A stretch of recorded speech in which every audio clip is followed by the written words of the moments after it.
Que reste-t-il des témoignages de foi catholiques qui ont émergé au cœur de la rage de la Seconde Guerre mondiale?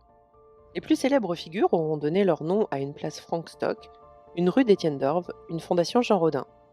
Les milliers d'autres nous auront laissé une photo, une lettre, que le Centre national des archives de l'Église conserve regroupées dans le fond de l'aumônerie générale catholique.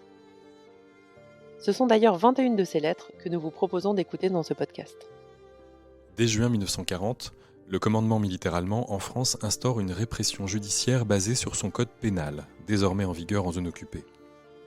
Les personnes suspectées d'actes hostiles envers l'occupant sont jugées par des tribunaux militaires allemands et encourent des amendes, des peines d'emprisonnement, des travaux forcés ou la peine de mort.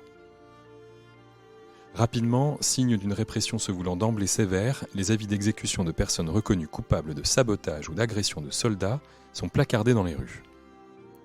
À partir du début de 1941, ceux qui tentent de rejoindre les forces françaises libres du général de Gaulle à Londres et les membres des premiers groupes de résistance démantelés sont également traduits devant ces tribunaux militaires. À la fin du mois de juillet 1941, plus de 160 peines de mort ont été prononcées et un quart exécutées. Parallèlement à cette politique judiciaire, dès septembre 1940, d'autres mesures répressives sont mises en place pour dissuader la population de toute action contre les forces d'occupation, comme des internements administratifs, c'est-à-dire sans jugement et sans limite de temps, contre des personnes considérées comme dangereuses.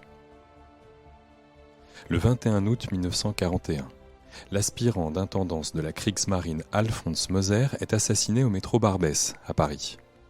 Dès le lendemain, les Allemands promulguent une ordonnance transformant les prisonniers français en otages.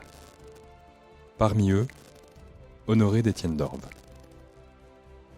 Né en 1901, Honoré d'Étienne d'Orve sort de l'école polytechnique en 1923 et s'engage dans la Marine nationale. Lieutenant de vaisseau à la déclaration de guerre, il refuse la défaite et rejoint les forces françaises libres à l'ombre. En décembre 1940, il est envoyé en mission en France pour monter un réseau de renseignement dans la capitale, le réseau Nemrod. Dénoncé, il est arrêté le 22 janvier 1941. Les 23 autres membres du réseau subissent le même sort peu après.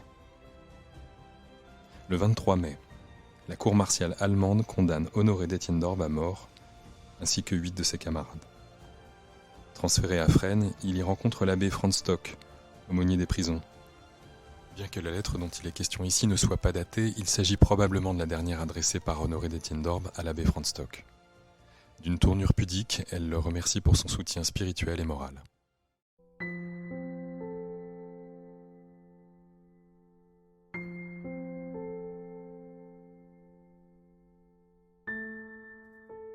Cher monsieur l'abbé, je vous remercie du fond du cœur de ce que vous avez fait pour moi.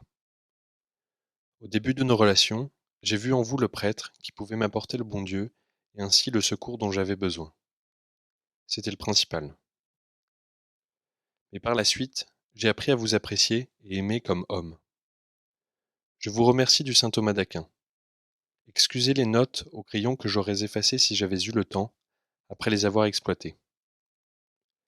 Les points d'interrogation n'indiquent pas des doutes de ma part, mais seulement des points que je me promettais d'éclaircir à une seconde lecture. Voulez-vous rappeler mon respectueux souvenir au révérend père Hofer? Je prie le bon Dieu de donner à la France et à l'Allemagne une paix dans la justice, comportant le rétablissement de la grandeur de mon pays, et aussi que nos gouvernants fassent à Dieu la place qui lui revient.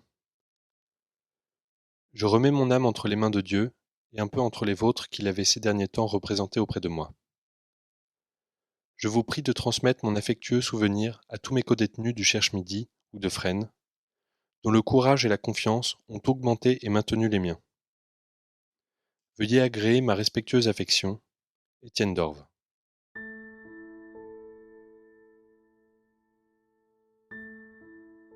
Honoré d'Étienne d'Orve est fusillé le 29 août 1941 au Mont-Valérien aux côtés de Maurice Barlier, sous-lieutenant FFL, et de Jean Dornick, officier hollandais.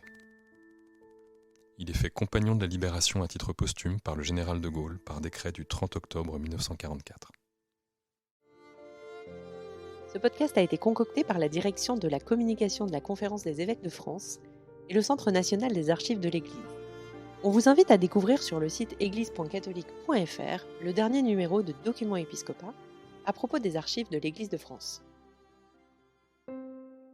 Malgré les crises que nous traversons, vous avez été nombreux à soutenir l'Église catholique dans ses missions. À vous tous qui avez donné, merci.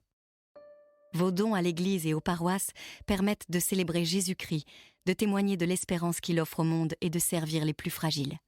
Pour que l'Église reste présente à tous au cœur de nos villes et de nos villages, pour que sa mission continue, votre don est précieux. Rendez-vous sur denier.catholique.fr.